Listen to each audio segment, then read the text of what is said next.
자기 십자가를 지고라는 주제로 은혜 나누기 원합니다. 오늘 주님은 제자도에 대해서 우리에게 말씀해 주고 계십니다. 성도들이 예수님의 제자로 살아간다는 것이 어떠한 삶이며 어떠한 의미인가를 교훈하는 말씀이죠. 제자란 주님이 부르신 사람들입니다. 주님의 부르심을 입고 주님과 함께 그 길을 걸어가는 사람들이죠. 주님을 닮아가는 사람들입니다. 주님을 대신하여서 맡겨진 사명들, 일들을 감당하는 사람이 제자들이죠. 바로 저와 여러분이라고 말할 수 있습니다. 오늘 주님은 제자에게는 희생과 고난의 삶이 있다라고 하십니다. 그리스도의 제자의 삶은 결코 쉬운 일이 아니라고 말씀합니다. 제자들을 파송하시는 주님은 그들이 복음 때문에 겪게 될 다양한 고난들에 대해서 오늘 먼저 말씀하고 계세요. 17절의 말씀을 보면은 종교적인 핍박이 있음을 말합니다. 그들이 너희를 공회에 넘겨주겠고 그들의 회당에서 채찍질하리라. 하나님을 예배하며 복음을 증거하는데 사람들에 의해서 많은 모함을 당하고 고소를 당하고 채찍을 당합니다. 수치를 당합니다. 많은 고통을 당하게 된다는 말씀입니다. 십자가를 짊어지신 주님께서 당하신 그 수치와 고난의 삶이 바로 제자들이 겪게 되는 삶이다 말씀하고 있어요. 그리고 18절에서도 이렇게 말합니다. 총독들과 임금들 앞에 끌려갈 것이다 합니다. 정치적인 핍박도 받게 된다는 말씀이죠.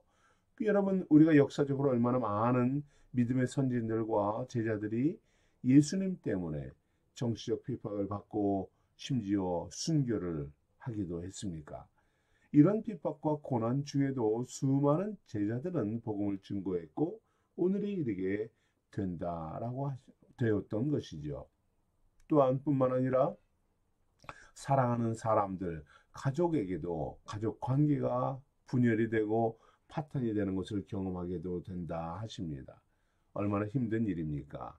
21절 말씀을 보면은 너희가 장차 형제가 형제를 아비가 자식을 죽는데 내어주고 자식들이 부모를 대적하리라. 서로 가족들이 대적하고 서로 핍박하고 나아갑니다. 36절에 보면 사람이 원수가 자기 집안 식구다라고 합니다. 얼마나 서로 안에 미움과 질투가 그리고 분열이 일어난다고 합니까? 예수를 믿게 됨으로 인해서 많은 가정들이 이러한 어려움 가운데 있는 것을 보게 됩니다. 의견 충돌이 일어나고요. 때로는 서로 불화하고 다툼이 일어납니다. 이해가 되지 않는 부분이 많이 있어요. 왜 그럴까요?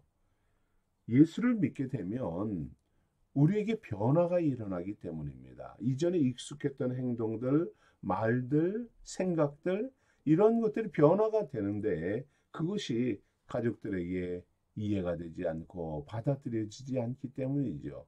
사랑하는 가족들이라 할지라도 세상적이고 죄악된 가르침, 관습들, 우상숭배, 거짓에 따르는 이런 삶에 함께하지 않기 때문입니다.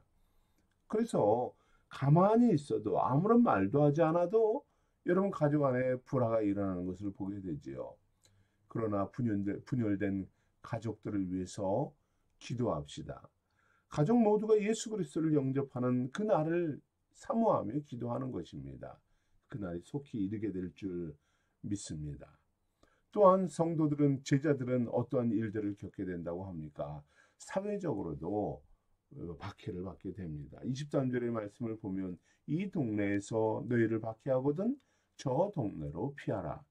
복음을 믿고 순종하는 사람들이 사회에서, 직장에서, 사람들과의 관계에서, 친구들과의 관계가 어그러지고 부서지게 된다는 말씀이죠. 때로는 사람들에게 조롱을 받게도 되고요. 때로는 박해를 받기도 하고 그로 인하여서 도망을 다니고 피할 수밖에 없는 이러한 삶을 살게도 된다 하십니다. 제자로 살아가는 삶, 여러분 이처럼 쉬운 일이 아닙니다. 믿음의 성도는 예수 그리스도의 복음으로 인해서 이처럼 고난을 받고 박해를 받을 수 있다 하십니다. 그렇다고 우리가 예수 믿음을 중단하고 숨길 수 있나요? 거부할 수 있나요? 그렇지 않죠. 예수 믿음으로 우리 예수를 더 열심히 믿게 되고 예수 그리스도의 제자로 살아가야만 합니다. 성도는 그리스도를 향한 믿음을 고백을 멈출 수 없는 삶을 살게 됩니다. 죄에서 죽고 예수로 새롭게 태어난 존재들이기 때문이죠. 예수 생명으로 나의 생명이 되었고, 그리고 주님으로 인하여서 은혜를 얻고 소망 중에 살게 되었기 때문입니다. 다시 옛사람의 삶을 살아갈 수 없는 이유가 바로 여기에 있습니다. 이제 그리스도의 사람으로서 그리스도의 제자로 살기로 결단해야 하는 것입니다. 그 가운데는 많은 고난이 있고 핍박이 있고 외로움이 있을지라도 우리는 주님의 제자로 나아가야 합니다. 그리스도의 제자로 살아갈 때에 주의 성령께서 도우신다 약속하고 계십니다. 성령의 도우심으로 온전한 주님의 제자로 세워지는 우리 사랑하는 성도들이 되기를 원합니다. 예수님의 사랑으로 살아가는 성도들이 되기를 축복합니다. 그렇다면 주님의 제자된 성도들, 그들은 어떤 사람들입니까? 오늘 말씀을 통해서 우리는 제자는 어떠한 사람인가를 주님의 말씀을 통해 깨닫기를 원합니다. 먼저 제자는 배우는 사람들입니다. 제자란 다른 말로 배우는 자다라는 의미가 있지요. 스승에게서 가르침을 받고 마음을 열고 받아들이는 사람들입니다. 보통 제자 훈련이라고 하면 여러분 어떻게 생각합니까? 영적 지도자들이나 아니면 목회자들에 의해서 말씀을 배운다라고 생각을 합니다. 그리고 일부 목회자들도 성도들을 자신의 제자다라고 말을 하는 것을 보게 돼요. 그러나 저는 여기에 동의하지 않습니다. 이런 관점은 저는 지극히 세속적인 배경을 바탕으로 한다 생각합니다. 마치 학교에서 학생들을 제자라고 부르는 것처럼 교회에서도 자신에게 말씀을 배운 사람이 모두 나의 제자다라고 말을 하는 거예요. 여러분, 그러나 우리의 스승은 오직 예수님 한 분뿐입니다. 영적으로 모든 성도들은 예수 그리스도의 제자예요. 어떤 목사님의 제자가 아닙니다. 주님은 말씀하죠. 나는 마음이 온유하고 겸손하니 나의 멍에를 베고 내게 배우라. 그러면 너의 마음이 쉼을 얻으리라. 여러분, 우리에게 세상에 스승은 있을 수 있어도 영적 스승은 오직 예수님 한 분뿐입니다. 어떤 여러분이 존경하는 분이 있을지라도 나의 스승이요, 이것은 옳지 않습니다. 우리는 사람에게서 배울 것은 그냥 세상 지식뿐입니다. 우리의 구원과 우리의 믿음과 우리의 영적 가르침은 오직 주님께만 배우는 것입니다. 모든 성도들은 주님이 주신 사명의 멍에를 메고 주님께 배우고 주님을 따르는 사람이지 누구를 따르는 사람이 아닙니다. 아무리 능력이 있고 지혜롭다 해도 우리의 스승이 될 수가 없습니다. 목회자는 여러분의 스승이 아니라 먼저 깊이 배우고 연구하고 깨달은 것을 여러분과 함께 나누는 사람이에요. 여러분에게 단순히 증거하는, 전달하는 전달자뿐이지 스승이 될 수가 없는 것입니다. 혹시 성도들 중에 이해하지 못하고 말씀을 온전히 믿지 못하는 사람들이 있다면 그 말씀을 설명해주고 설득해주고 말씀을 깨닫도록 돕는 자에 불과한 것이지요. 저는 여러분의 스승이 아닙니다. 스승의 능력도 없고 자격도 없습니다. 저도 여러분과 같은 주님의 제자가 되기를 원하는 그러한 한 사람에 불과합니다. 우리가 가는 길은 사람에게 배우고 사람을 가르치는 길이 아니에요. 주님께 배우고 주님의 제자가 되는 길입니다. 주님의 말씀을 배우기를 힘써야 합니다. 주님의 삶을 뒤따르기를 자원하는 성도가 되기를 권면합니다. 여러분은 어떻습니까? 배우기를 기뻐하는 성도인가요? 어떻게 주님을 배우고 본받으며 뒤따라 나가기를 원합니까? 우리의 것을 내려놓아야 하죠. 우리가 주님께 배우고 온전히 따르기 위해서는 우리는 주의 말씀을 묵상하고 나눔의 삶을 가져야 하는 것입니다. 우리의 완악함들이, 우리의 관습들, 생각들, 습관들, 이것을 내려놓고 배운 대로 변화되기를 힘쓰는 사람들입니다. 사실 나이가 들면 참 사람이 변화되지 않아요. 저도 그럴 때가 많은 것을 보게 되는데 완고해지고 고집스러워집니다. 내가 지금까지 쌓아놓은 것들이 나의 밑바탕이 되고 나의 그 어떤 그 삶이 되어서 거기서 흔들리질 않습니다. 그러나 주님의 제자는 끝까지 배우는 것입니다. 내가 죽는 그 순간까지 배워나가는 거예요. 말씀으로 나를 변화시키고 나의 모순된 부분이 있다면, 말씀에서 어그러진 부분이 있다면 과감히 내려놓을 수 있는 것이죠. 이것이 바로 제자입니다. 그래서 저는 여러분에게 말씀을 묵상하고 나누기를 권면합니다. 말씀을 묵상하면서 주님과 동행하게 되고 온전히 배우게 됩니다. 내가 알고 있는 말씀으로 충분하다.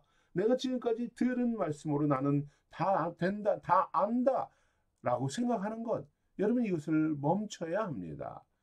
우리가 주님 말씀을 묵상하지 못하도록 하는 이 삶을 중단해야 합니다.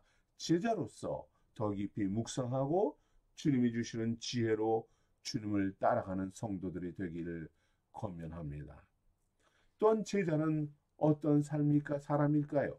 제자는 또 다른 예수로 살아가는 사람들입니다.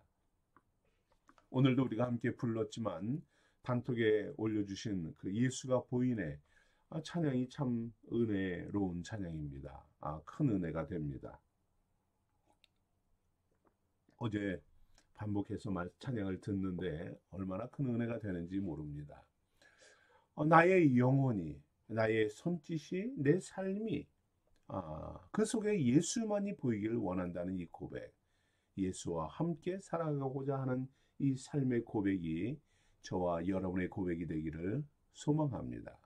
그렇습니다. 제자는 예수를 보이는 삶입니다. 예수로 살아가는 사람들이 바로 제자이죠.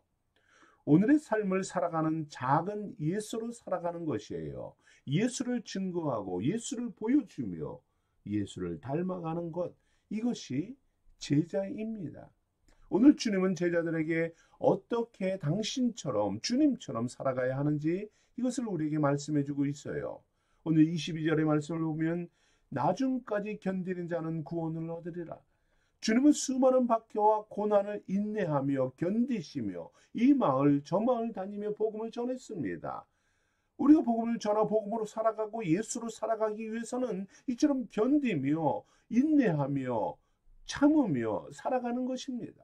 주님은 제자된 우리에게도 담대히 견디어라 라고 하십니다. 인내하며 살아라. 천국 복음을 전하는 자로 살아라 말씀하고 있습니다. 모든 족속을 제자로 삼으라 명령하신 주님은 열방을 다니며 주님의 제자들을 세워가라 하는 것입니다. 나의 제자가 아니라, 여러분의 제자가 아니라 주님의 제자를 세우라 하십니다. 예수님처럼 복음을 증거하는 제자들이 되어라라는 것이에요. 이때 미움을 받을 수 있습니다. 생명의 위협과 박해를 받을 수 있습니다. 마을을 도망다니며 박해를 피하며 다닐 수 있어요. 그렇지만 생명의 위협을 받습니다. 심지어 순교를 당하기까지 합니다. 그러나 예수 이름으로 고난을 당하지만 끝까지 견뎌내야 하십니다. 예수님의 제자로 살아라 하십니다. 예수로 살아가는 우리에게 영원한 생명과 구원을 누리게 하시겠다 하십니다. 주께서 예비해 놓은 하나님의 나라의 영광을 주시겠노라 약속하십니다. 뿐만 아니라 주님의 제자들은 핍박 중에서도 두려움이 아니라 담대함을 주겠다 약속하십니다. 26절에 그들을 두려워하지 말라 하십니다. 주님이 그렇죠. 그처럼 핍박하고 고난 주는 자들에게 주님은 오히려 담대하게 나아가셨습니다. 주님은 세상은 제자들을 괴롭히고 핍박하고 생명까지 빼앗을 수 있다 하십니다. 육체적인 고통을 겪을 수 있습니다. 그러나 어떻습니까? 우리의 영혼에는 작은 흔적조차 남기지 못하는 일시적인 것이요 거짓된 것이다 하십니다. 세상이 아닌 몸과 영혼의 주인이신 하나님을 바라보라 하십니다. 영원한 영광의 삶을 살게 하시는 분입니다. 28절에 몸은 죽여도 영혼은 능히 죽이지 못하는 자들을 두려워 말고 오직 몸과 영혼을 능히 지옥에 멸하실 수 있는 이를 두려워하라 하십니다. 몸과 영혼의 주인 되신 하나님을 두려운 마음으로 경외심으로 경배하며 찬양하는 예수의 제자로 살아라 하시는 것이죠. 뿐만 아니라 제자된 우리는 하나님의 은혜와 구원, 영원한 생명 주시는 주님을 인정하는 삶을 살라 하십니다. 누구든지 사람 앞에서 나를 시인하면 나도 하늘에 계신 내 아버지 앞에서 그를 시인할 것이요. 32절에서 말씀합니다. 모든 두려움과 맞서서 하나님을 시인하며 예수님의 제자됨을 시인하며 적극적으로 나의 삶을 드러내는 삶을 사는 것입니다. 내가 이 작은 예수다. 내가 예수를 보이며 살겠노라 라고 고백하며 나아가는 것이죠. 때로는 이렇게 복음을 전하는 삶으로 모든 것을 잃을 수도 있습니다. 소외당할 수도 있습니다. 사회에서 버림받을 수도 있어요. 하지만 주님을 따르는 삶이 가장 복된 삶임을 깨닫게 됩니다. 주님을 닮기 위해 용기를 내게 됩니다. 담대히 두려움을 이기게 되고 생명 얻는 삶을 가치 있는 인생의 길을 걷게 됩니다. 예수가 보이는 이 삶을 살아나가기를 결단하게 되는 것이지요. 주님은 제자 되기를 소망하며 결단하는 우리에게 오늘 이렇게 말씀합니다. 38절에 39절에서 또 자기 십자가를 지고 나를 따르는 자가 되라 하십니다. 나를 위하여 자기 목숨을 잃는 자는 얻을 것이다 약속하십니다. 그렇습니다. 십자가 앞에 주님처럼 나의 목숨을 내어 맡기는 삶입니다. 나의 생명처럼 여기는 나의 것들을 내려놓는 삶이지요. 나의 욕망과 나의 교만한 마음과 탐욕과 미움과 질투와 죄악된 삶의 자세들을 십자가에서 다 죽이는 것입니다. 그리고 주님 주신 십자가를 지고 나아가는 것이지요. 힘들고 고통스럽지만 나의 십자가를 짊어지고 죽어야 하는 것입니다. 이때 비로소 제자로서 새롭게 태어나는 것이지요. 주님과 같이 사랑의 사람으로 복음의 전도자로 살게 되는 것입니다. 사랑하는 성도 여러분, 주님의 제자로 살아가기를 원하십니까? 더 깊이 말씀을 묵상하며 순종하며 변화되며 살아가기를 권면합니다. 현대를 살아가는, 지금을 살아가는 또 다른 예수가 보이는 삶을 살기를 원합니까? 그렇다면 주님께서 우리에게 맡기신 십자가를 지고 따르는 성도가 되기를 권면합니다. 예수를 따르기 위해 십자가에 나의 생명을 내어 맡기는 성도가 됩시다. 예수 생명과 예수 복음으로 예수를 보이며 살아가는 우리 생수의 성도들이 되기를 축복합니다. 우리 함께 기도하겠습니다.